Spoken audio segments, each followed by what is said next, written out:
Si hubiese algún otro factor que alargase la duración de las fases 1 y 2, entonces ahí sí vamos a aumentar el encendido. Pero si ya estuviese en el valor óptimo, no tiene ningún sentido aumentar ese ángulo. Ahora, ¿qué pasaría al revés si es que nosotros retrasáramos el encendido? Va a pasar todo lo contrario, ¿no? Si nosotros retrasamos el encendido, va a pasar todo lo contrario. Por ejemplo, si encendiéramos en este punto, ubicado acá, ¿no? 1, 2'.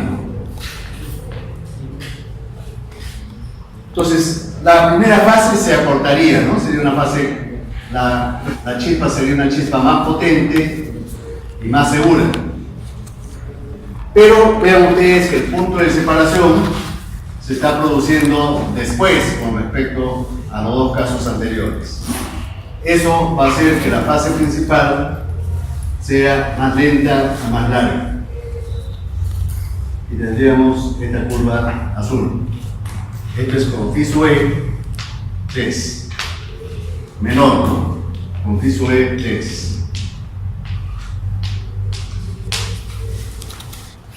Vemos, por ejemplo, que la presión máxima y la temperatura máxima han descendido. La presión máxima se está logrando ya lejos del punto muerto superior, ¿no? Cuando la presión máxima se logra ya lejos del punto muerto superior, ¿qué significa? Que esto está ocurriendo ya cuando el volumen en la cámara es demasiado grande, es cuando el pistón ha descendido demasiado. Eso disminuye notablemente la temperatura de combustión y con ello la rapidez de las reacciones químicas, ¿no? El proceso se hace inefectivo, ineficaz. ¿Está claro? Además, van a aumentar las emisiones si es que yo bajo y disminuyo el ángulo de adelanto. Si phi sub e disminuye, además de bajar la potencia del motor, además de durar más la combustión, delta de delta z aumenta. Además de esto, las emisiones de monóxido y de hidrocarburos van a aumentar.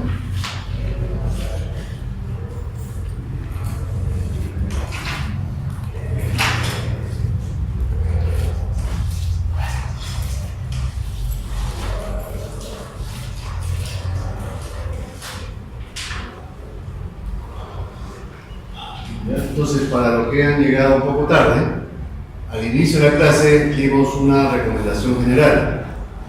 Si por algún motivo, si por algún factor influyera de tal forma de que la combustión en su fase inicial y en su fase principal, en una de ellas o en las dos, ese factor hiciera que la combustión se alargara, aumentara su duración, entonces eso implica de que la combustión se está produciendo cada vez más tarde, va a durar más, y la presión máxima se va a lograr más a la derecha, como en el caso de la curva azul. Si es que ocurriera eso, entonces la recomendación general es que hay que adelantar el ángulo de adelanto del encendido, para que esa curva que se ha prolongado hacia la derecha se restituya su ubicación con respecto al punto más superior. Eso se logra adelantando el encendido, volviendo el punto 1 más a la izquierda, para que se produzca la chispa antes.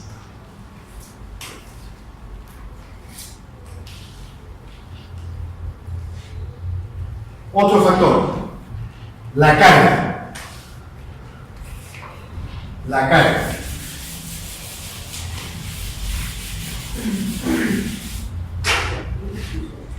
Cuatro.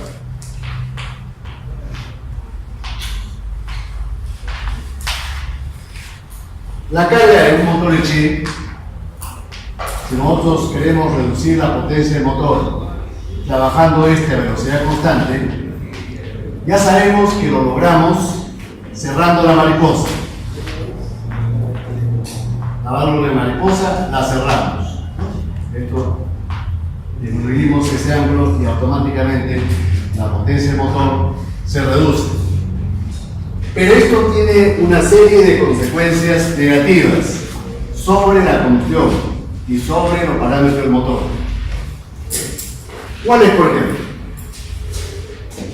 Si nosotros cerramos la mariposa, las pérdidas hidráulicas aumentan notablemente. Y esto ocasiona de que la presión y la temperatura al inicio de la compresión disminuye. Sobre todo PSUA. PSUA, bueno, esto aproximadamente es constante, pero PSUA sí va a disminuir.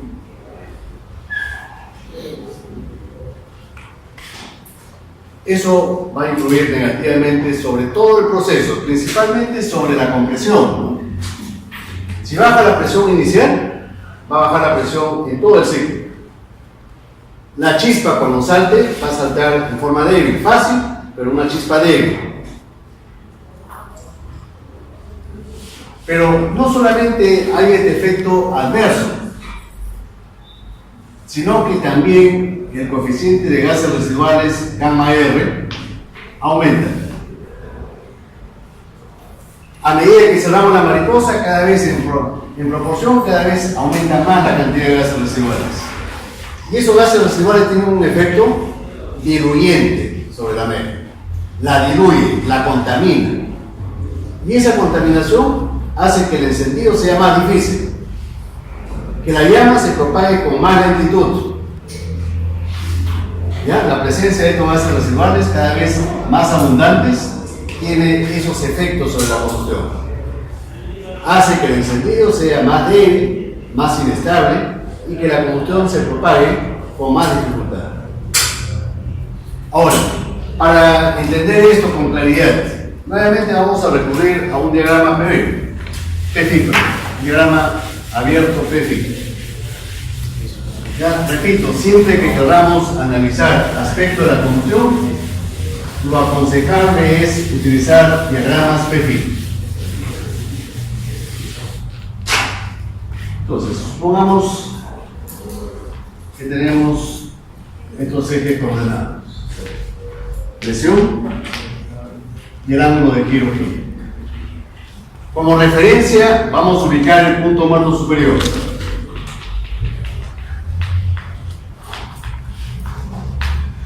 Vamos a dibujar un primer esquema, un primer diagrama, considerando que la válvula de mariposa está abierta completamente. Entonces, la presión que se alcanza en el cilindro al final de la compresión es alta. Es un valor alto. Esa es la curva de compresión cuando la mariposa está completamente abierta. Supongan ustedes que la chispa salta en este punto, en el punto 1. De tal forma que la curva de combustión puede ser la curva amarilla que voy a dibujar. Supongan ustedes que sea esta la curva de combustión.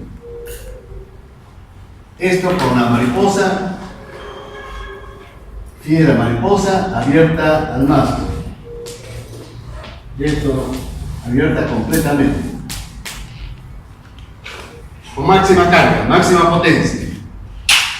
¿Qué va a pasar si es que trabajamos con una posición casi cerrada de la mariposa? Nos vamos al otro extremo. ¿Qué va a ocurrir cuando trabajemos con la mariposa casi cerrada? Ya la curva de compresión no va a ser esa, no va a ser la curva blanca que dibujé al inicio. ¿No es cierto? No va a ser esta. Va a ser una curva más baja. ¿Por qué? Porque estoy cerrando la mariposa, lo cual ocasiona mayores pérdidas. Entonces, toda la curva de compresión baja, desciende. Y vamos a tener una curva como esta. 2. Supongan ustedes que para facilitar el análisis, no cambiamos el ángulo de adelanto del encendido. Cosa que no está correcto, ¿no? Pero para facilitar el análisis vamos a considerar eso. Y entonces, ¿qué cosa va a ocurrir? Como la chispa está saltando a una menor presión y a una menor temperatura, y durante toda esta primera fase va a ocurrir lo mismo, las presiones y temperaturas son menores que en el caso anterior, eso va a hacer que la velocidad de las reacciones químicas iniciales sean lentas. Y por lo tanto, eso va a ocasionar que la fase inicial se alargue. Entonces aquí habría que poner que esto va a ocasionar que el θ 1 crezca notablemente. Incluso vean ustedes que hay la posibilidad que el punto de separación se produzca después del punto muerto superior. Y entonces eso es totalmente negativo. Esto va a hacer que la combustión en la fase principal sea muy lenta y que tengamos este proceso. O de repente la llama se apaga. El caso peor, más crítico, sería que la llama se apague. Es decir, en el momento en que salta la chispa, tan baja es la presión y tan contaminada está la mezcla, que puede saltar la chispa, pero eso no es ninguna garantía de que la llama se propague. Y entonces vamos a tener un proceso de combustión fallido. ¿De acuerdo? Pero en todo caso, vean ustedes que la combustión se ha alargado notablemente. Se ha alargado notablemente. La presión máxima también se ha trasladado hacia la derecha. Es decir, phi de pz, esto va a ocasionar que phi de pz aumente. Esto de acá va a ocasionar que la combustión sea inestable. Inestable e incompleta.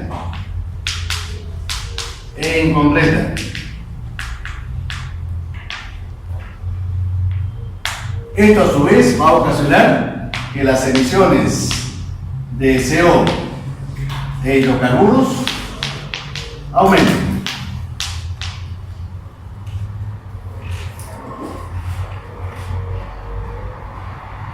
¿Está claro? Esos son todos los efectos adversos que tiene la forma de regular la potencia a través de una mariposa. Es el gran defecto que tienen los motores Eche, que la carga la regulamos a través de una mariposa. Incluso los motores que tienen inyección electrónica en el múltiple de admisión también tienen una compuerta. No se le llama válvula de mariposa, se llama compuerta de aire. Pero igual, si nosotros queremos bajar la carga, tenemos que cerrar la mariposa casi por completo. Esa compuerta tenemos que cerrarla casi como por completo. Más o menos de la misma forma como ocurre en un motor de carburador. ¿Está claro? Cosa que no ocurre cuando utilizamos la inyección directa de gasolina. En la actualidad la tendencia de los motores Eche es fabricar motores con inyección directa. En los motores diésel tampoco ocurre eso, porque en los motores diésel no hay una válvula de mariposa. Nosotros regulamos la carga a través de la cantidad de combustible. Pero en un motor Eche que tenga carburador o que tenga inyección de gasolina al múltiple, ahí sí regulamos la carga con válvulas que estrangulan la mezcla. Y ese estrangulamiento es lo que origina todas estas consecuencias negativas.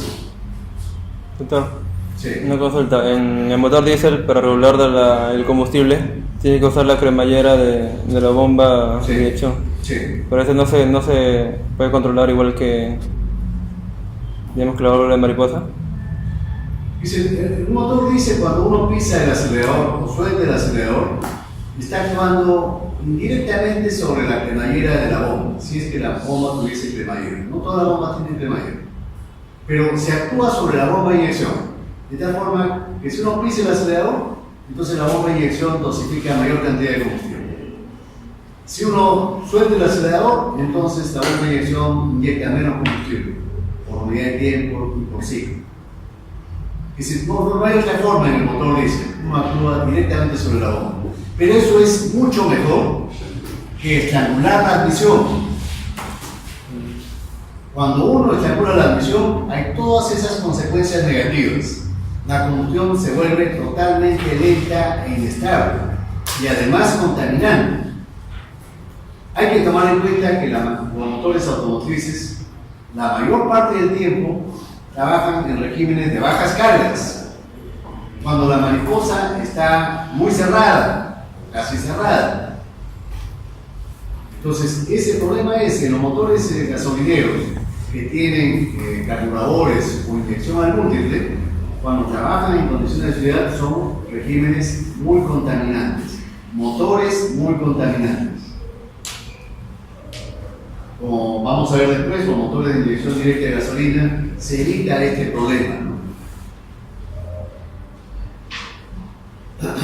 Bueno, entonces, ¿qué cosa hacemos para contrarrestar un poco ese efecto negativo? ¿Qué cosa hacemos para paliar un poco, para mitigar un poco ese efecto negativo? Podríamos utilizar la recomendación anterior que puse al inicio de la clase. Al inicio de la clase mencioné de que si por algún factor, por algún motivo, las fases de la combustión, primera y segunda, durasen más, entonces uno puede corregir parcialmente ese efecto adverso adelantando el encendido. ¿No es este el caso? Aquí las dos fases han aumentado su duración, teta 1 y teta 2. Entonces, eso es lo que se hace para mejorar un poco el rendimiento del motor. Entonces, cuando uno baja la carga, lo que se recomienda es adelantar el encendido. No mucho, por supuesto, unos grados. De tal forma que este proceso transcurra ahora tal como voy a dibujar tu línea punteada. Esto es con otra posición de la mariposa, una posición mínima, en dos casos, las dos curvas, pero esta curva punteada es con otro ángulo del encendido, piso E2, un mayor ángulo. Entonces, cuando baja la carga, el ángulo del encendido debe aumentar, debe estar en función de la posición de la mariposa o de la carga. De tal forma que si la mariposa se cierra, el ángulo del encendido debe aumentar. Pero esto en forma automática. Si el motor es automotriz, este mayor ángulo del encendido debe realizarse en forma automática, sin intervención del usuario, sin intervención del chofer. ¿Cómo se hace esto? Con un dispositivo llamado regulador de vacío. Esto se realiza en forma automática con un regulador llamado de vacío. Es un mecanismo que lo voy a explicar después.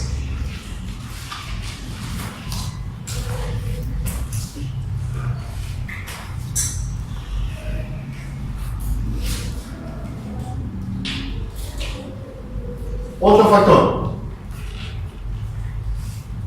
Sí. La velocidad.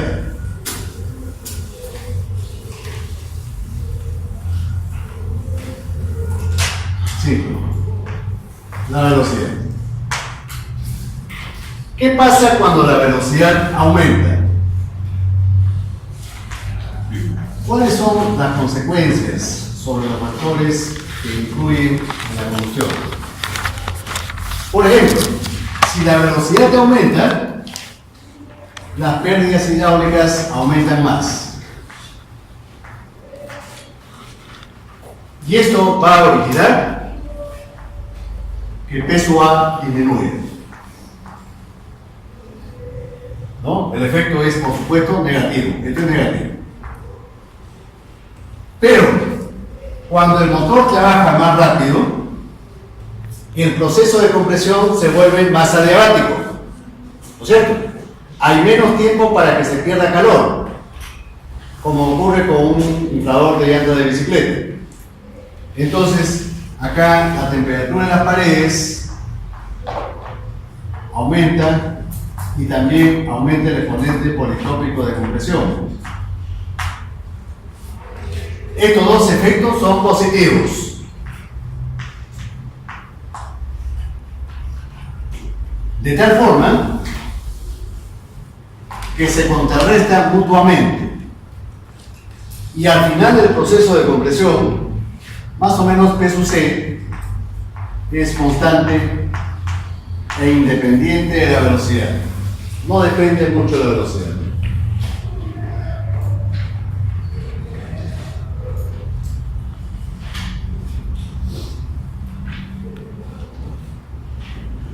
Pero hay otros factores, además de lo que he indicado.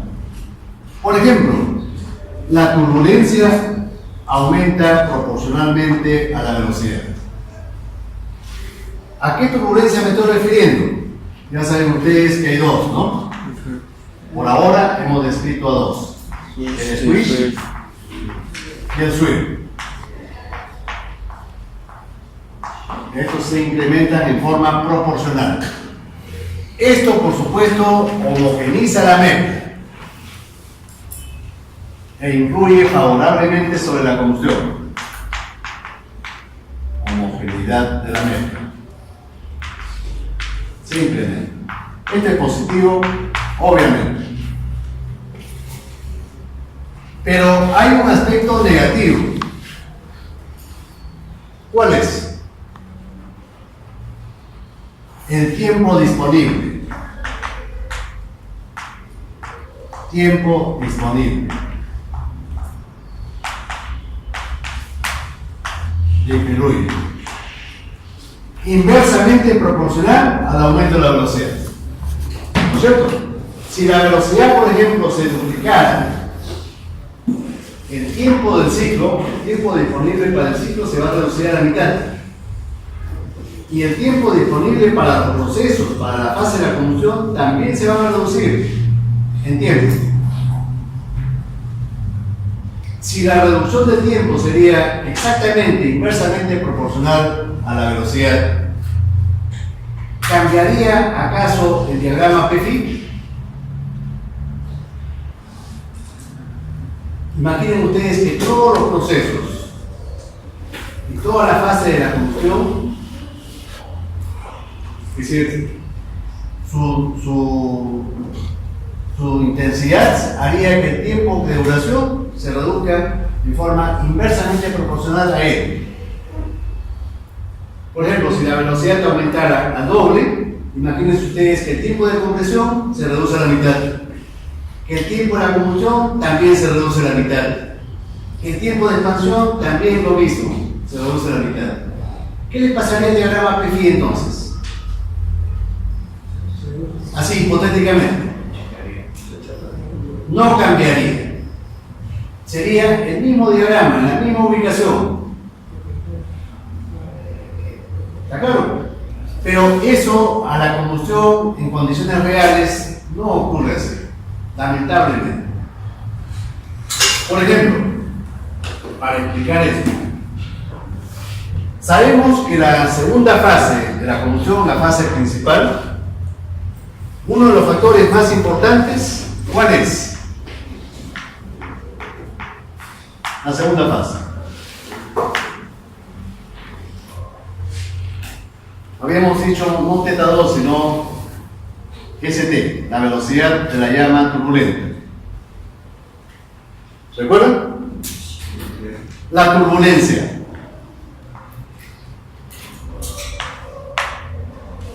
¿No es cierto?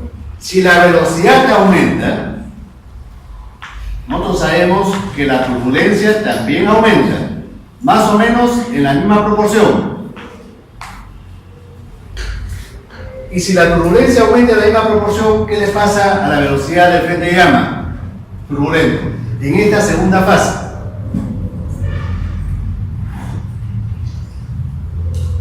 ¿Se entiende mi pregunta? La velocidad aumenta del motor. El pistón se mueve con mayor rapidez. eso genera más squish y más swing. En la misma proporción, este omega también aumenta en la misma proporción. Si la velocidad aumenta doble, omega también se duplica. Pero omega tiene una influencia directa sobre la velocidad del frente de llama. Directa. Son directamente proporcionales. Entonces, si omega aumenta al doble, la llama también se intensifica y se propaga con mayor rapidez, con el doble de velocidad. ST también aumenta al doble. ¿Está bien? Y entonces, ¿qué cosa le ocurre al tiempo que dura esta segunda fase? Al tiempo le vamos a llamar tiempo 2. En milisegundos.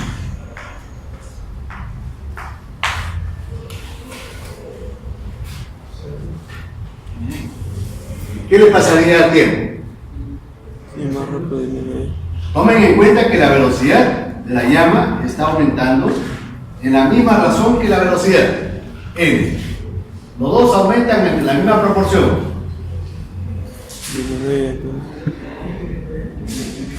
Disminuye. Inversamente proporcional. Si la velocidad se duplica, el tiempo de la segunda fase en milisegundos se reduciría a la mitad. ¿Está bien? ¿Y qué le pasaría a θ 2? ¿Qué le pasaría a θ 2?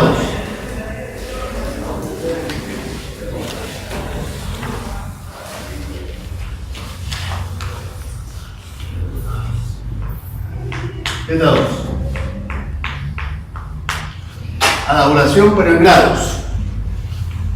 ¿Recuerdan ustedes la fórmula que relacionaba los grados con el tiempo?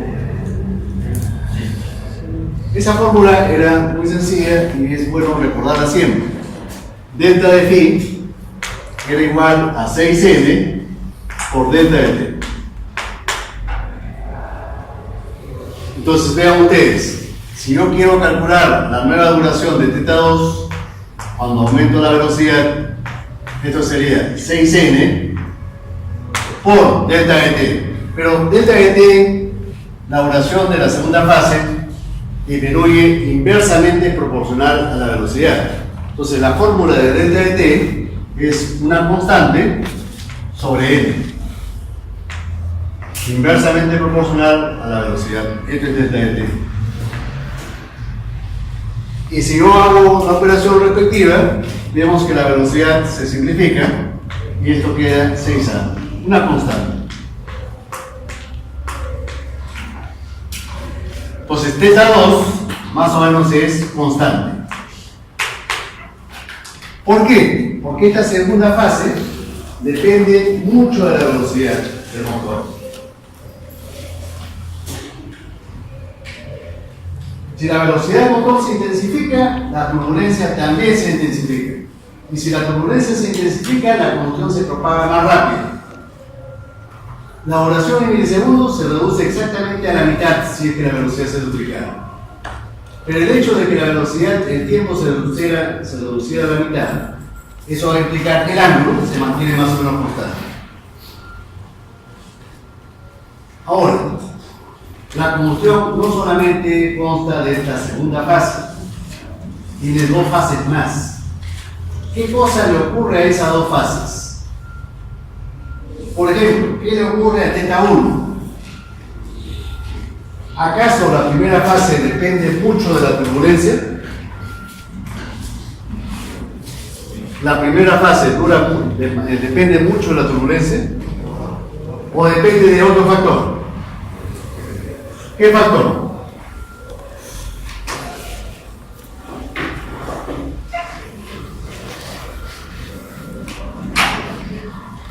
¿Cuál es el factor más importante en la primera fase? ¿No eran las propiedades físico-químicas del combustible? No hicimos una analogía con una fogata, por ejemplo, cuando queremos que se inicie la fogata. ¿Qué cosa buscamos? No buscamos que haya turbulencia del aire. No buscamos que haya ráfagas de viento. ¿Qué buscamos? papel, plástico, wipe, lo que encontremos, que sea inflamable. No estamos buscando un material, la propiedad de un material en ese caso. En la combustión también ocurre lo mismo. La primera fase depende básicamente de las propiedades físico-químicas de la mezcla. No tanto de la velocidad. La velocidad juega un papel poco importante. ¿Está claro? Entonces, cuando aumenta la velocidad,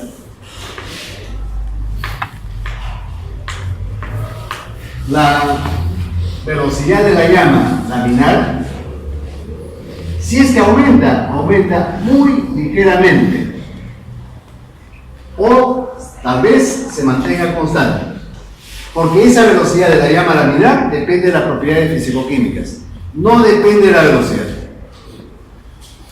Si LL aumenta muy ligeramente o se mantiene constante, ¿qué le pasa al tiempo T1? En milisegundos.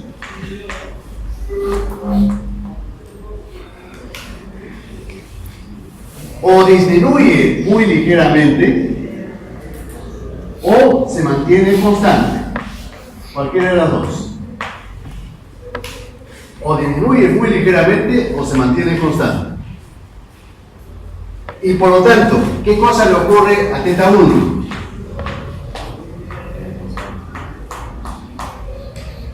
O aumenta muy ligeramente o se mantiene constante.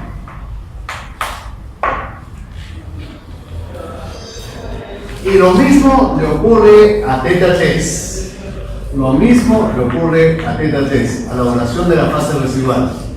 θ3 o se aumenta ligeramente o se mantiene constante. Si yo sumo la duración de todas estas tres fases, ¿a qué conclusión puedo llegar? ¿Qué le pasa a la duración de toda la combustión?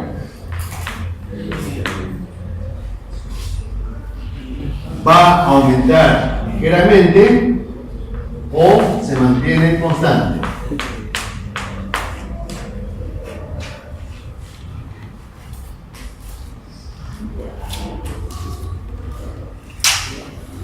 ¿Y cómo se va a reflejar eso en un diagrama PFI? Si hacemos un diagrama abierto PFI, ¿cómo se va a reflejar eso?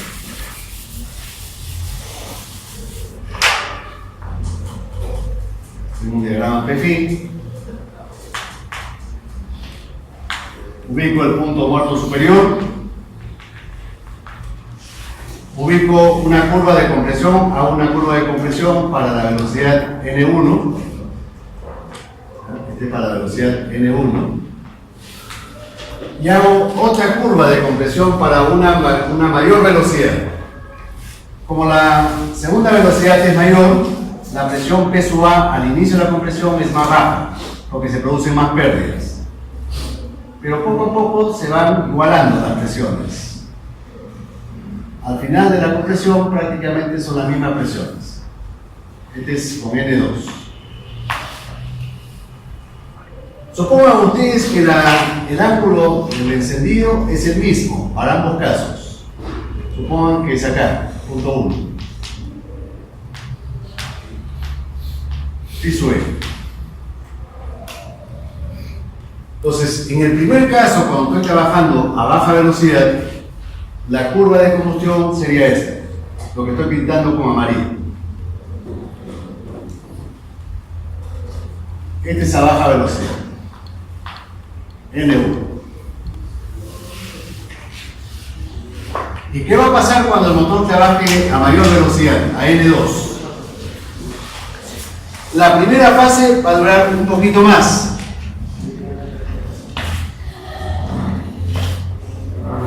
Un poquito más. La segunda fase va a durar igual.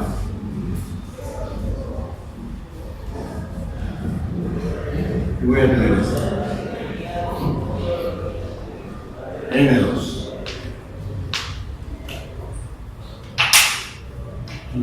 El máximo de N1 lo voy a poner un poquito más para que se note la diferencia.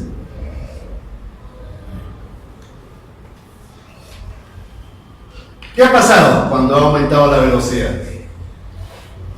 Vean ustedes que lo primero que se nota es que el ángulo phi de pz se ha incrementado.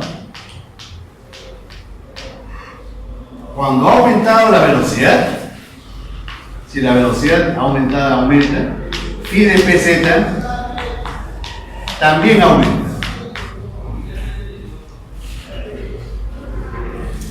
Pero eso no es bueno, ¿no? Porque eso está significando que la presión máxima se está logrando cuando el pistón ha descendido más de la cuenta. Cuando ya la temperatura y la presión han bajado mucho dentro del cilindro. Y entonces nuevamente aplicamos la regla que dimos al inicio de la clase. ¿Cuál era la regla? Si aumenta la duración de la primera o de la segunda fase, lo recomendable es adelantar el encendido. Y precisamente acá se está cumpliendo eso. A raíz de que yo he aumentado la velocidad, la duración de la primera y segunda fase se han alargado. Entonces tengo que seguir esa recomendación, adelantar el encendido.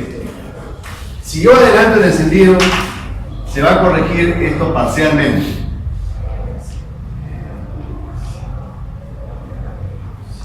Voy a tener esto de acá.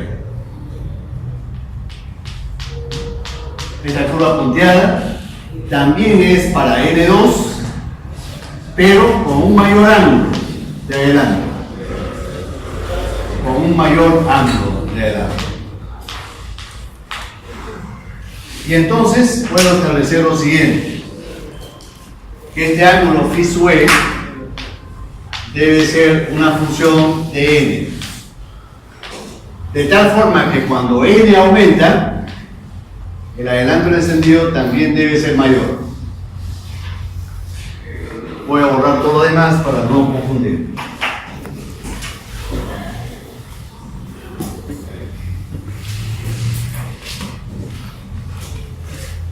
Debe cumplirse esto.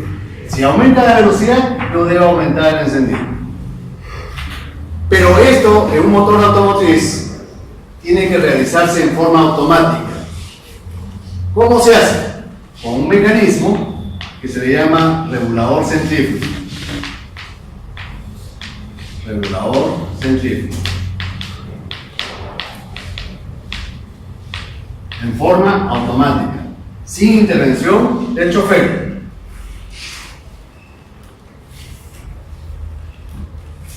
Ahora sí es momento de explicarles cómo son estos mecanismos. ¿Cómo son estos mecanismos? Vamos a mostrar.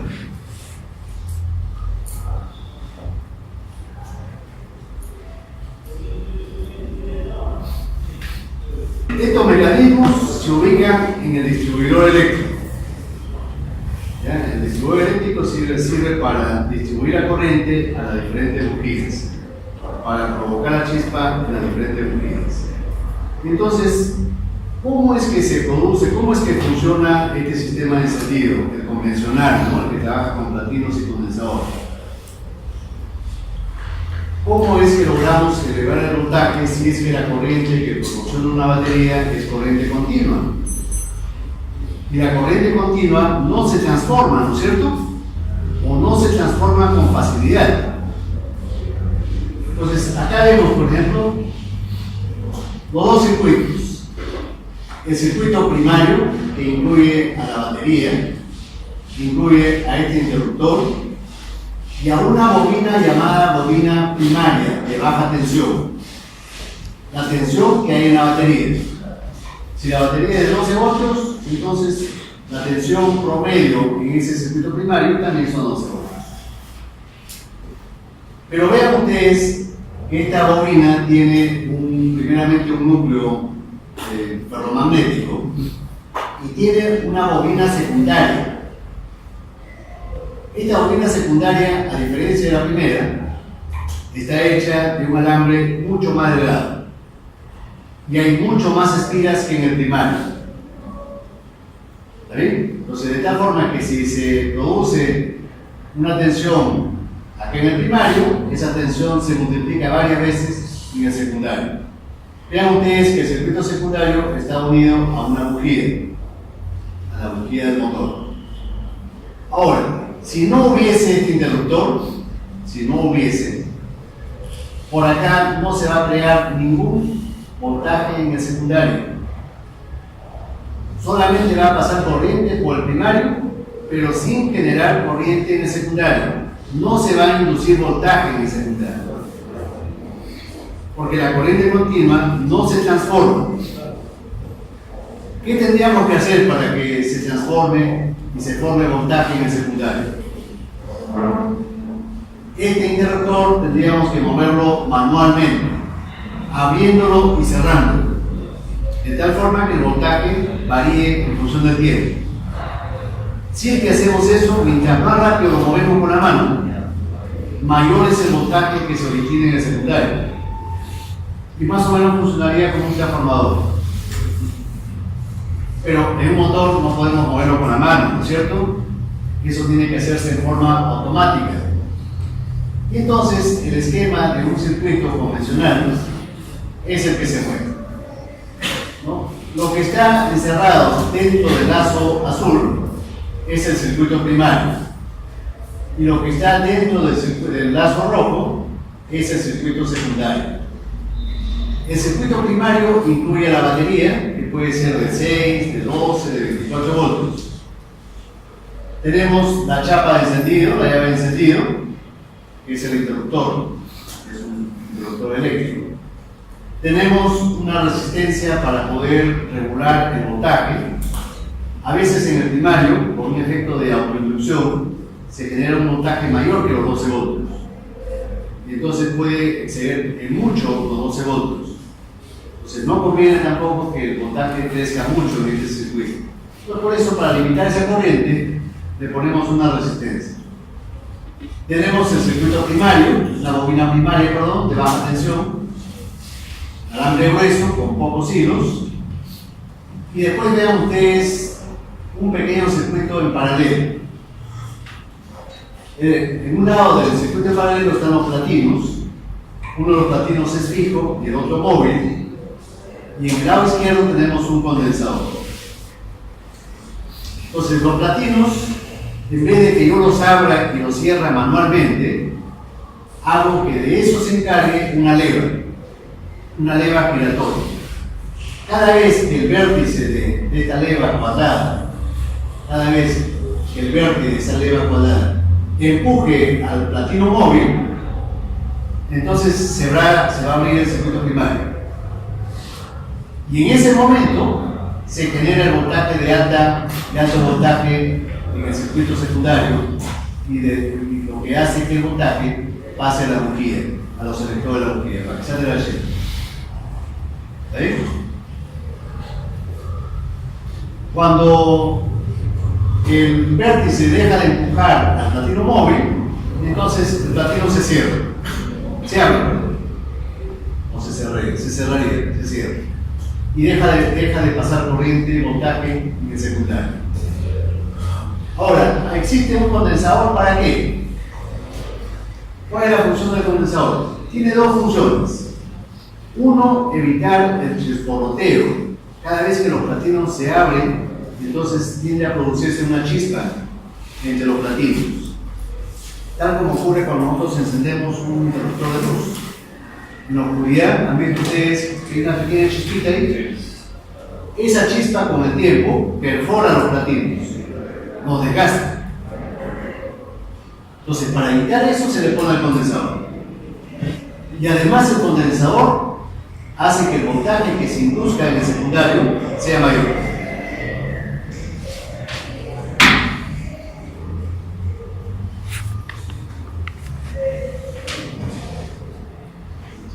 ¿Está bien? Ahora, vean ustedes, ¿qué cosa es el distribuidor eléctrico?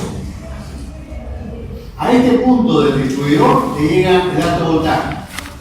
Pero este es un electrodo móvil, giratorio. Este electrodo es movido por un eje. Ese eje finalmente está unido a un piñón.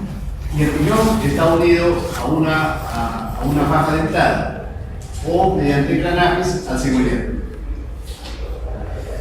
¿Está claro? Entonces, cada vez que este electrodo móvil choque con estos puntos, haga contacto con estos puntos, la corriente se va a distribuir a las diferentes bujías. Más o menos como se visualiza aquí en este gráfico. Ahí. Vean ustedes, está la batería, está la leva, que en este caso es un hexágono. ¿No? En el caso anterior era un cuadrado, aquí es un hexágono. Este es para un motor de 6 cilindros. Entonces, cada vez que el vértice de este hexágono empuja al electrodo móvil, al platino móvil, se cierra el circuito primario, se abre, perdón, y se genera un voltaje de alto valor en el secundario. Y vean ustedes que este electrodo giratorio es el que se encarga de distribuir la corriente a las diferentes bujías del motor. Profesor, ¿cuál es el sistema de distribución para los automóviles modernos que a buena carga solamente funcionan 4 cilindros y luego aumenta así? Claro, en los motores modernos, por ejemplo, ya no utilizan un sistema convencional de platinos y condensador. No solamente hay una bobina para cada cilindro. Ya en vez del mecanismo que distribuye la corriente, hay un circuito integrado. Hay un sensor que capta cada vez que la volante pasa por un determinado punto, que es el punto del encendido. Y entonces todo se hace en forma electrónica. ¿Qué ventajas tiene ese encendido electrónico? Además de aumentar el voltaje mucho más que este sistema convencional, ya sabemos que en esos sistemas el voltaje puede aumentar hasta 40.000 voltios. Además de esa ventaja notable, es que no tiene piezas móviles. Y cuando no hay piezas móviles, entonces se elimina el desgaste o se reduce prácticamente a cero. Cuando no hay desgaste, la vida útil de ese elemento se alarga notablemente. Lo único malo es que cuando uno quiere regular ese sistema de encendido, uno tiene que hacerlo con cierta instrucción, con cierto adiestramiento. Ya cualquier persona no lo puede hacer. Tiene que ser una persona que haya sido adiestrada a eso, que haya sido instruida en eso. Y eso encarece un poquito el mantenimiento. Hay que hacerlo con aparatos llamados escáneres. Pero por supuesto, las ventajas son mucho mayores que esa desventaja del mayor costo del mantenimiento. Ahora, volviendo a los reguladores. ¿Cómo es el regulador de vacío? El primero de ellos, ¿cómo es?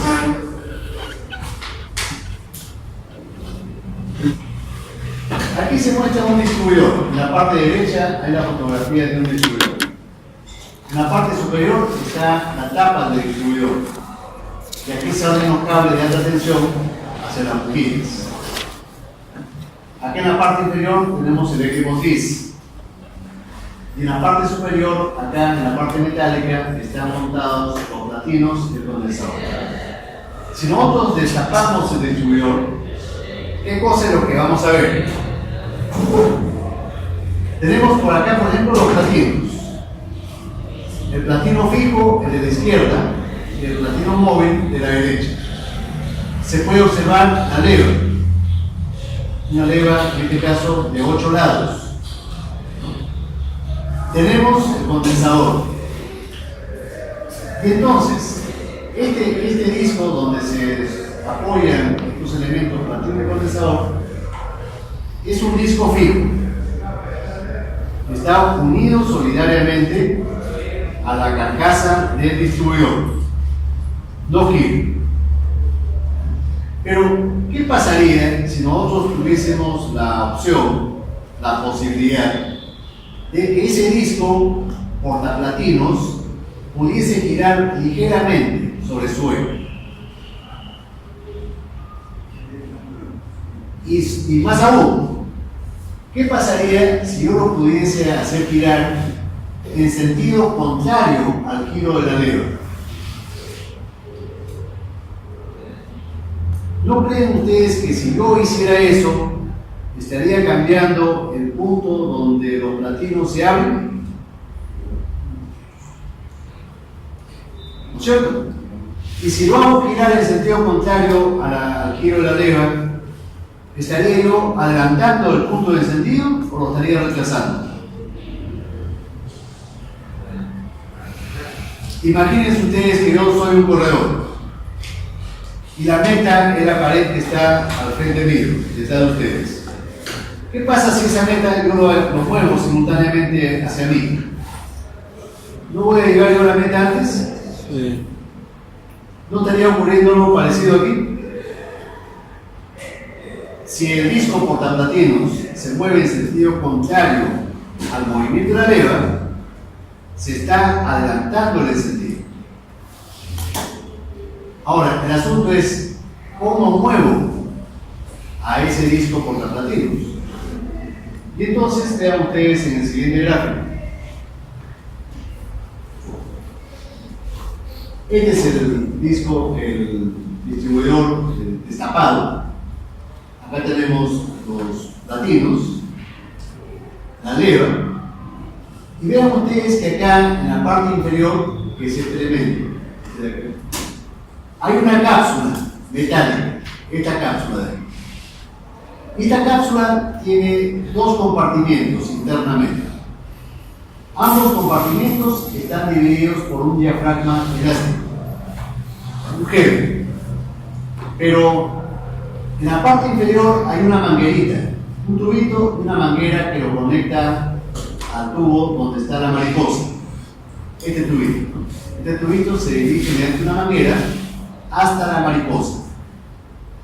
¿Qué cosa va a ocurrir cuando la mariposa se comience a abrir? ¿Qué va a pasar en esta zona inmediatamente debajo de la mariposa?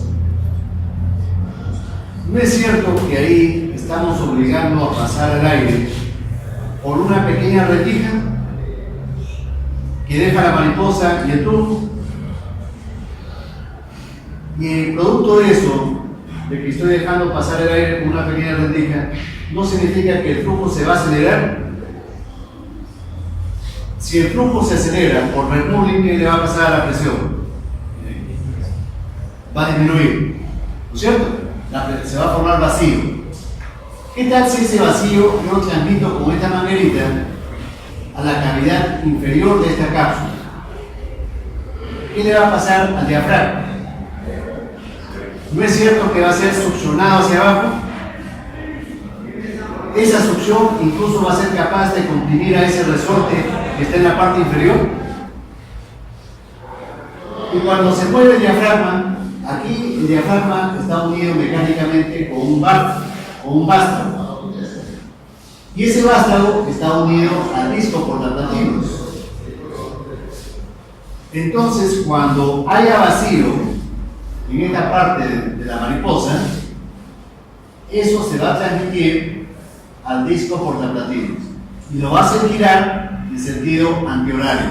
¿Es así?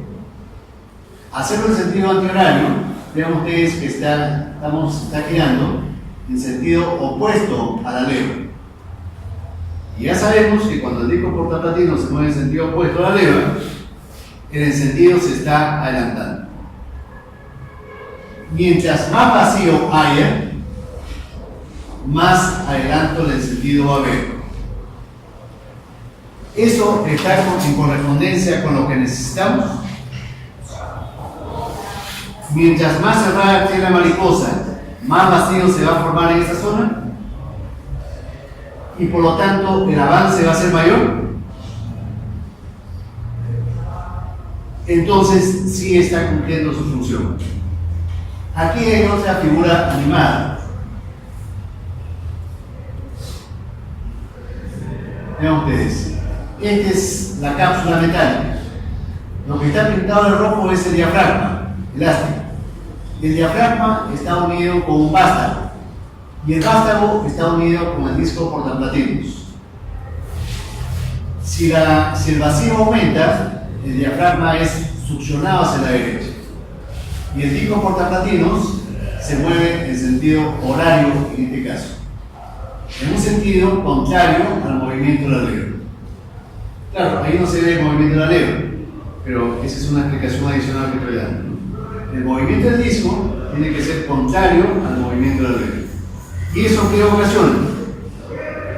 Que el encendido se adelante, tal como requerimos. Cuando baja la carga, el adelanto del encendido debe ser cada vez mayor. Eso debe realizarse en forma automática con este mecanismo.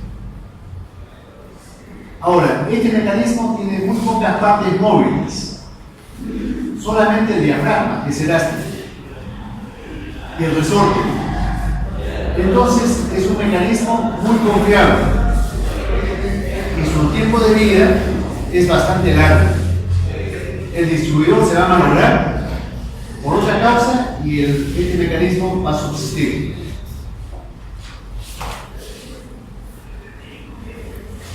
Ese es en cuanto al regulador de avance por vacío. Pero el motor necesita otro regulador. Cuando aumente la velocidad del motor, es necesario que el avance también aumente, tal como hemos visto hace poco. ¿No es cierto? Y entonces, para ello se utiliza un mecanismo llamado regulador centrífugo. En este caso, en la parte superior, donde está la leva está unida con un disco, con el disco 1. Con el disco 1, la leva está unida con el disco 1. De tal forma que cuando la leva gira, ese disco 1 también gira con la misma velocidad. Pero el disco 1 tiene dos pesas que pivotean, cada una de ellas pivotea, una en este lado, en este punto, este es un pivote, y la otra pesa pivotea en este otro punto. Cuando el motor comience a girar cada vez con mayor velocidad, ¿cuál va a ser el efecto de la fuerza centrífuga sobre estas pesas? Van a tender a abrirse, a alejarse del centro, ¿no es cierto? Pero como están pivoteando en estos puntos, entonces el movimiento va a ser tal como se ve acá. La pesa superior pivotea en este punto y se mueve así en sentido antihorario. La otra pivotea en este punto y también va a pivotear en sentido antihorario, tratando de abrirse. ¿Qué cosa contrarresta ese movimiento? Porque no pueden abrirse ilimitadamente, ¿no? Algo tiene que contrarrestar esa abertura. ¿Qué cosa es lo que contrarresta la abertura? Los resortes. Entonces vean ustedes, se abren las pesas y las quijadas de estas pesas, de estas masas, vean ustedes, aquí hay una quijada, y la otra, acá hay otra quijada. Cuando las pesas se abren, esas quijadas empujan a esta platina. Esta platina que estoy indicando con el cursor está unida solidariamente con la leva.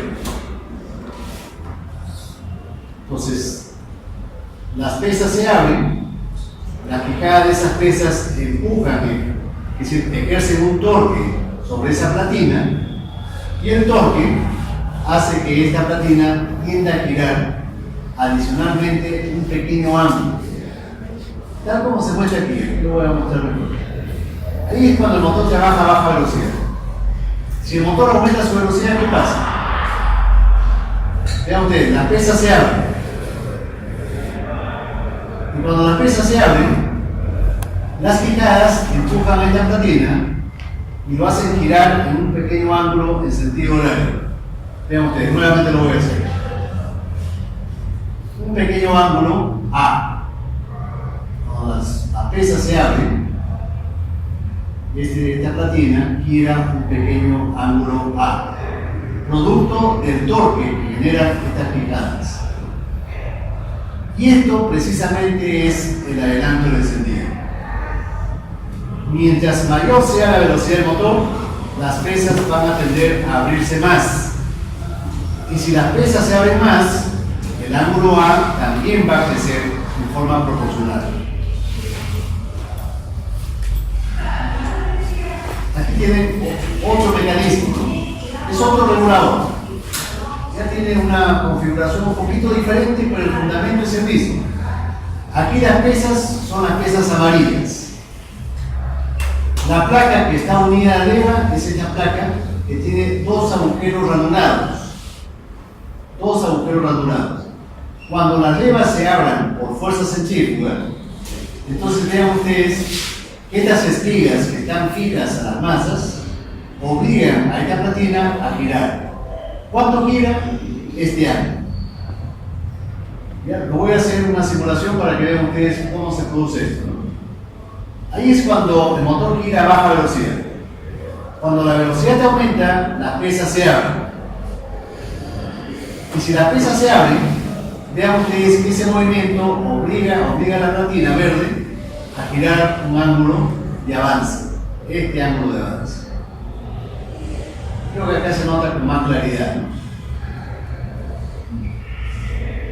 Este mecanismo sí tiene más partes en movimiento, más piezas en movimiento y por lo tanto más rozamiento. Y cuando hay más rozamiento, eso atenta contra la vida útil de este elemento. Esta es una pieza que se desgasta más rápido, que se malogra con más facilidad. Esto quisiera que lo revisen en sus casas. Yo aquí estoy adicionando un enlace.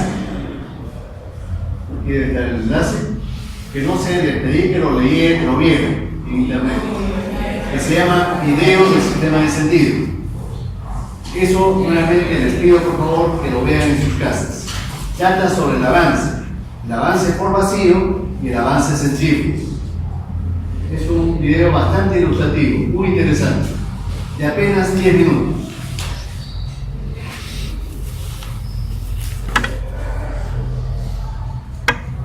Otro factor, la forma de la cámara. Creo que es el sexto, ¿no?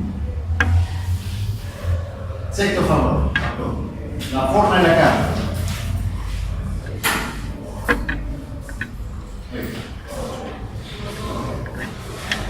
Ahí se muestran formas de cámaras típicas para motores Echeco. La cámara A es una cámara de tipo semiesférico, que también se le puede llamar hemisférico, con H, hemisférico. Tal como está escrito ahí. La cámara B es una cámara de tazón.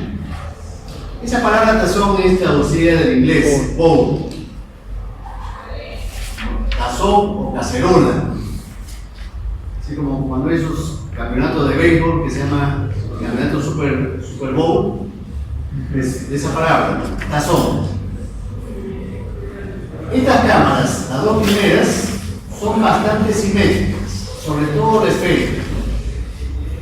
Sobre todo la cámara primera, es bastante simétrica. Y son cámaras bastante compactas. ¿Qué cosa significa compactas?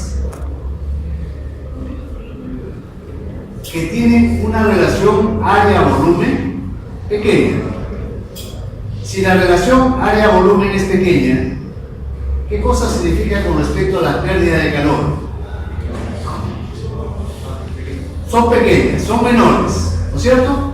Y por lo tanto son motores bastante eficientes.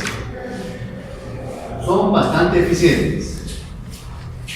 Pero, ¿cuál creen ustedes que sea la ubicación más adecuada de las bujías en este caso? Cuando las cámaras son simétricas, como la cámara semiesférica.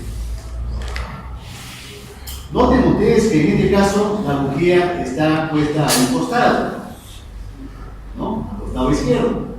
La ubicación más aconsejable sería que esté en el centro de la cámara. ¿Y por qué el fabricante no lo puso en el centro?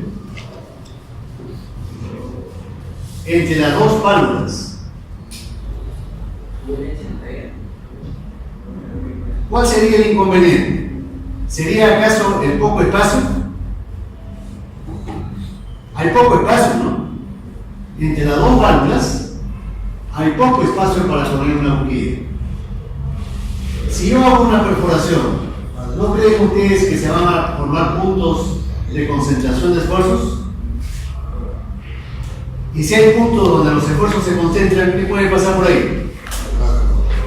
Una rajadura, una falla. Estoy aumentando la probabilidad de falla. Ahora, ¿qué tal si le pongo dos bujías? No una como está acá, sino le pongo dos. Como aparece ahí. Eso lo hice ayer, ¿eh? Ese efecto lo hice ayer. ¿Qué cosa gana? Se van a formar dos focos de encendido, ¿no es cierto? Es decir, dos puntos donde la mezcla está ardiendo. ¿Eso no aumenta la velocidad de la combustión? Al doble, exactamente al doble. La primera ventaja de esto es que la velocidad de la combustión aumenta al doble. Y si la velocidad de la combustión aumenta, la potencia del motor también aumenta. Porque el combustible se está quemando más rápido. Otra ventaja de ponerle dos válvulas. La chispa, la llama, a la zona más alejada. Si hay una, por ejemplo, a la zona más alejada, va a demorar mucho más tiempo que cuando hay dos.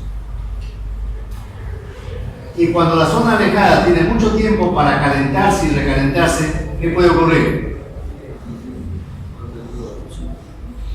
¿Qué problema puede surgir si es que la zona más alejada demora mucho en llegar la llama? La detonación. Cuando le pongo dos bujías, yo reduzco el tiempo en que se tardará la llama. La llama va a llegar más rápido a las zonas más alejadas. Con ello estoy reduciendo la posibilidad de detonación.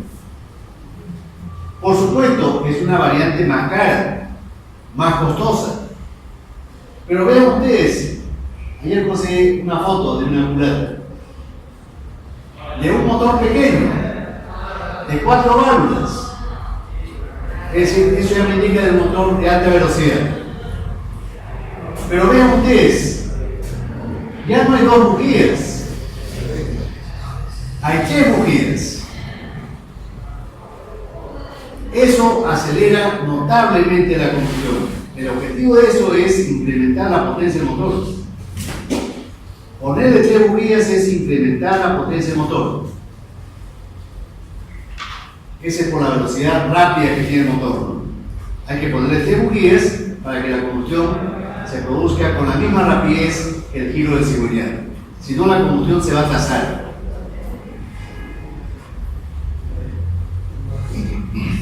Ahora, vean ustedes que acá abajo la cámara C es una cámara triangular y la cámara D es una cámara semitrapezoidal. Estas cámaras ya no son tan compactas. Su relación área-volumen es mayor. Y cuando la relación área-volumen es mayor, la pérdida de calor al refrigerante aumenta. Si las pérdidas de calor al refrigerante aumentan, la eficiencia baja. ¿No es cierto? ¿Qué ventajas tenían estas cámaras? Cuneiformes, ¿no? Se les puede llamar también cuneiformes, forma de cuñas. ¿Qué ventajas tienen? Que la zona más alejada de la bujía se refrigera mejor, evitando el recalentamiento de esa zona. ¿No? ¿Saben ustedes que esas zonas más alejadas son las más susceptibles para que aparezca la detonación? Porque la llama demora más en llegar a esos puntos. Si esos puntos se recalientan mucho, automáticamente surge la posibilidad de detonación. Pero si yo refrigero esa zona, yo estoy evitando esa posibilidad. Ahora, ¿cómo contrarresto yo el hecho de que estos motores tienden a perder más calor hacia el refrigerante?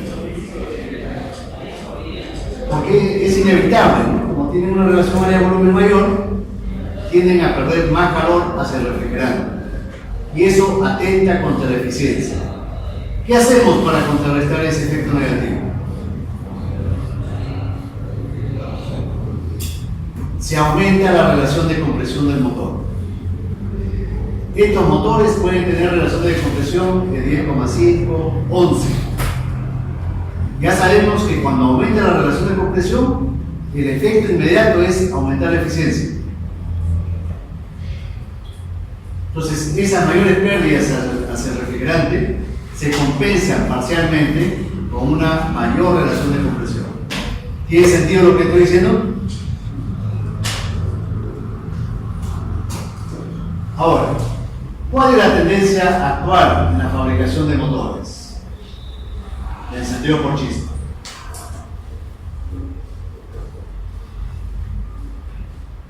Los motores más antiguos trabajaban con un carburador. En los países desarrollados, como ya he comentado, ese sistema de alimentación desapareció hace mucho tiempo y solamente se utilizan en pequeños motores de usos especiales, como son, por ejemplo, máquinas para cortar pasto o motosierras para cortar madera, árboles, etc. Pero ya no en motores automotrices. ¿Está claro? ¿Por qué no? ¿Cuál era el gran defecto de este motor de carburador?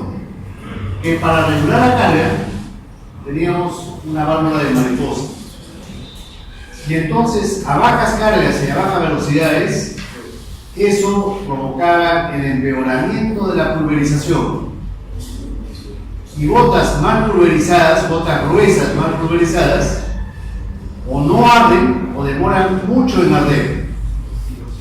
Provocan monóxido, provocan hidrocarburos y baja eficiencia, sobre todo con cargas bajas.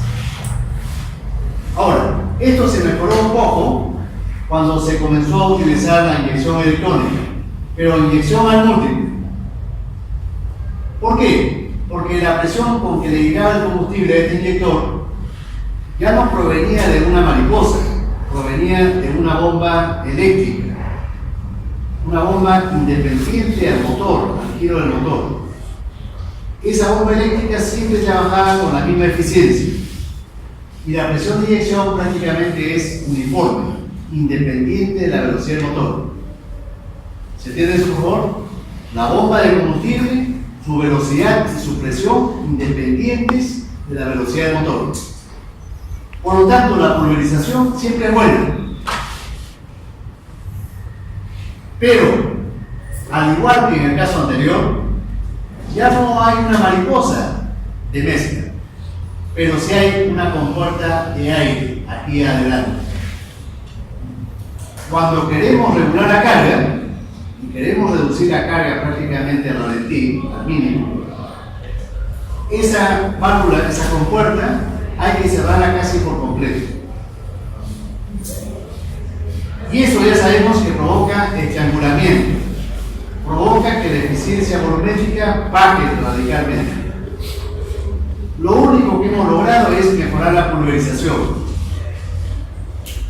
En ambos motores, el alfa debe mantenerse muy cercano a 1.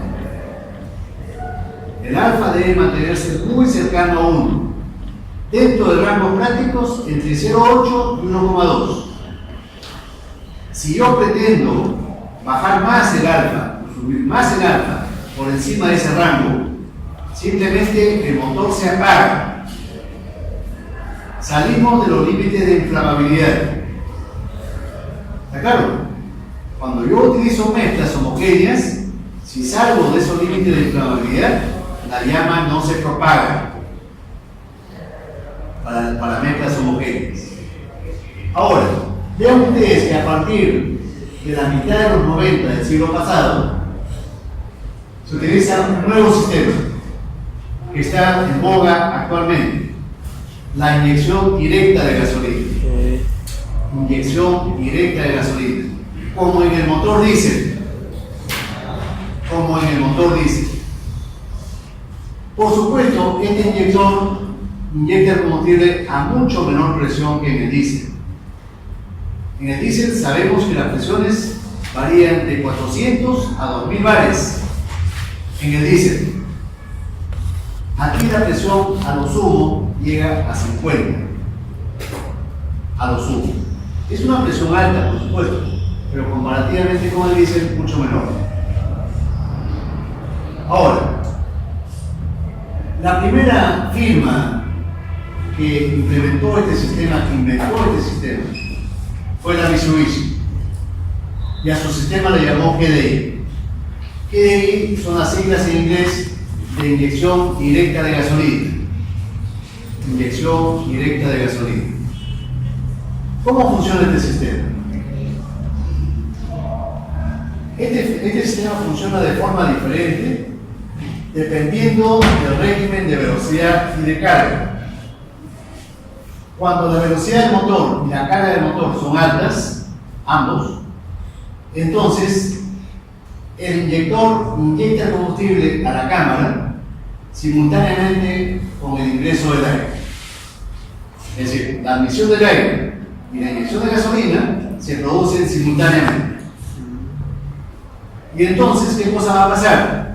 Vamos a tener un tiempo suficientemente largo como para que la mezcla aire-combustible tienda a homogeneizarse, como en los casos que hemos visto de carburador e inyección de combustible al múltiple. ¿Está claro? Porque la turbulencia que se origina facilita la mezcla. No hay necesidad de hacer nada más. Se inyecta en el mismo momento en que se admite el aire. Eso, por supuesto, es controlado por una computadora. Ese momento es controlado por una computadora. Pero, ¿qué cosa ocurre en los regímenes de bajas velocidades y bajas cargas? Ahí es el problema, ¿no? ¿Recuerdan ustedes los motores Eche? Los motores Eche, el problema de la combustión es cuando cerramos la mariposa. Y eso ocurre con las cargas parciales, pequeñas. Esos son los regímenes cuando el motor empeora su eficiencia notablemente. Y también los regímenes que más contaminan al medio ambiente. Y para mala suerte de nosotros, son los regímenes imperantes en el tránsito urbano. ¿No es cierto? En la ciudad nadie maneja pues a 180 km por hora. Nadie maneja pisando el pedal a fondo. Salvo que está haciendo carrera de pique, ¿no? Pero si el conductor es normal, entonces no va a hacer eso.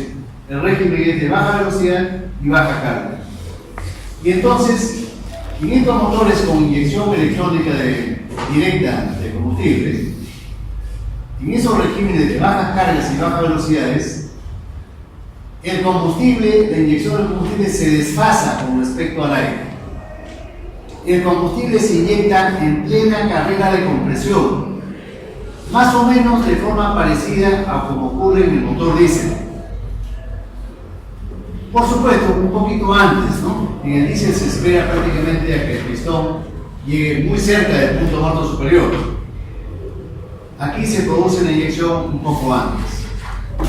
Pero ya en ese momento la presión dentro del cilindro ya no es la atmosférica. Ya estamos por la mitad de la carrera de compresión. Ya la presión no es la atmosférica. Entonces tenemos que inyectar con una presión relativamente alta, entre 20 y 50 bares. La inyección se produce entre 20 y 50 bares. ¿Por qué? Porque la inyección está comenzando ya cuando ha avanzado la carrera de compresión. Ahora, vean ustedes la forma de la cámara en el lado derecho. ¿Qué cosa es?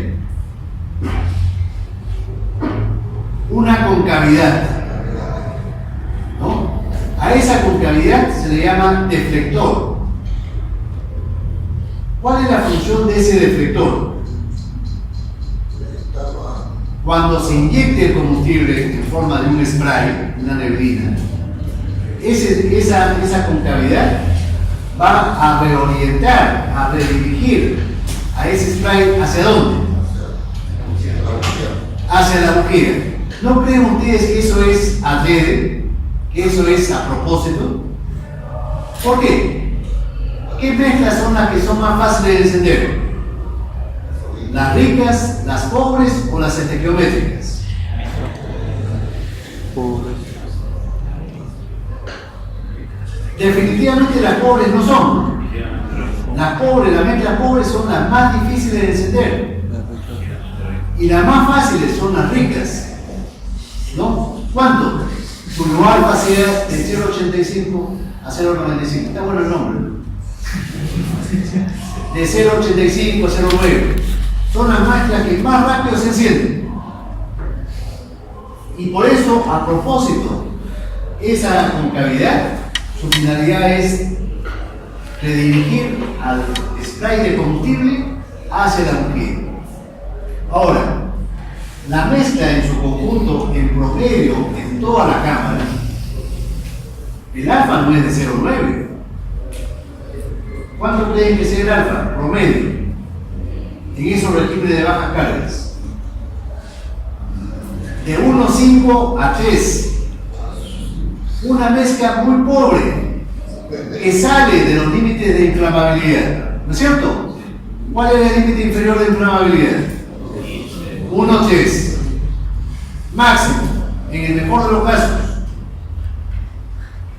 La mayor parte de motores entre 1,15 y 1,2. Pero en el mejor de los casos 1,2, 1,3. Pero acá tenemos de 1,5 a 3, como un motor diésel. ¿No es cierto? Entonces, la llama comienza en esta zona rica cerca de la bujía, y ese primer fogonazo que se produce en el encendido tiene la energía suficiente como para encender el resto de la mezcla pobre que hay en la cámara. ¿Qué ventajas tiene quemar mezclas pobres? Alta economía, combustión completa, baja emisión de monóxido casi cero. ¿No es cierto? Y ustedes entonces nos preguntaremos, ¿y por qué no siempre se utilizó estas mezclas pobres? Porque no se encienden. Las mezclas homogéneas pobres no se encienden. Pero esta mezcla no es homogénea. ¿No es cierto? Cerca de la bujía es una mezcla rica, pero en el resto de la cámara es una mezcla pobre. En condiciones normales sería imposible de encenderlas. Así le pusiera una bujía de 100.000 voltios, no se encendería. Se enciende porque el spray, rico en combustible, se dirige hacia la bujía. Y eso facilita el encendido. Si la mezcla fuese homogénea, así le pusiera una bujía de 100.000 voltios, no se va a encender. No hay bujía de 100.000 voltios. Después hubo la empresa Bosch. Bueno, ahora todas las transnacionales, todas las fábricas transnacionales de motores han implementado, por supuesto, este sistema de inyección directa de gasolina. Pero una de las que ha tenido más éxito en cuanto al sistema de alimentación es la firma Bosch. Es una transnacional alemana, la Bosch.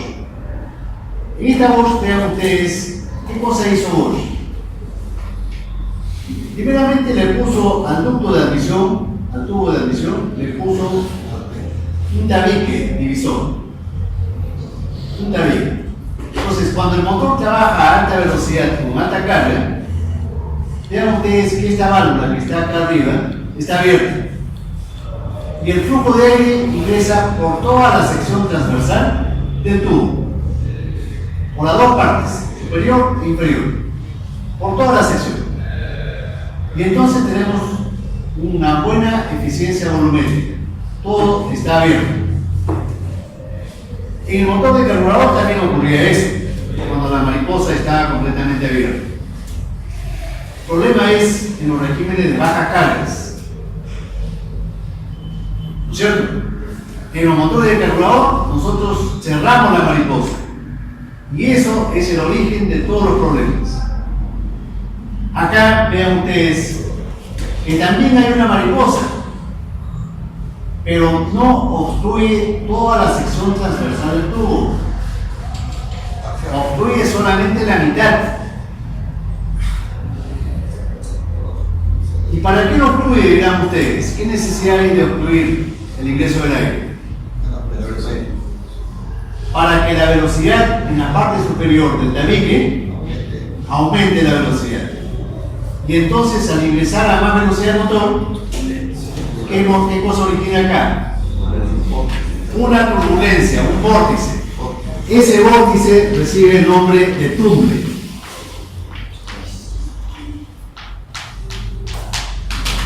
Es un vórtice cilíndrico, una turbulencia cilíndrica. Ya teníamos dos turbulencias, ¿no? El squish, que es una turbulencia radial. El sweep, que era una turbulencia en espiral. Y ahora tenemos el tumble, que es una turbulencia cilíndrica.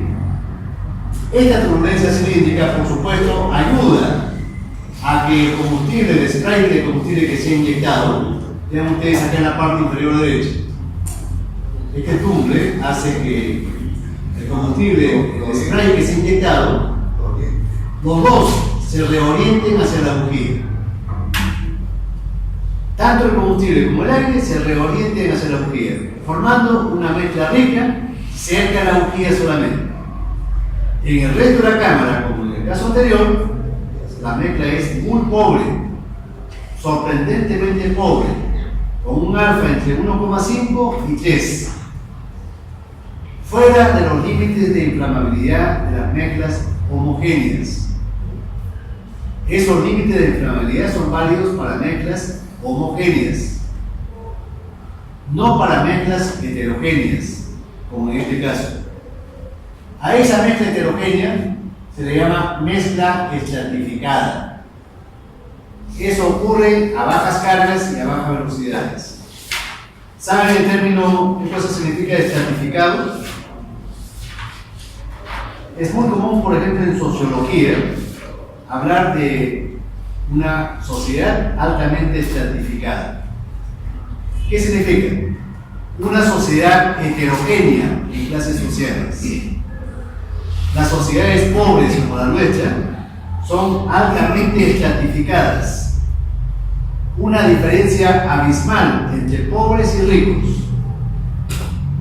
Los países desarrollados tienen clases sociales más homogéneas.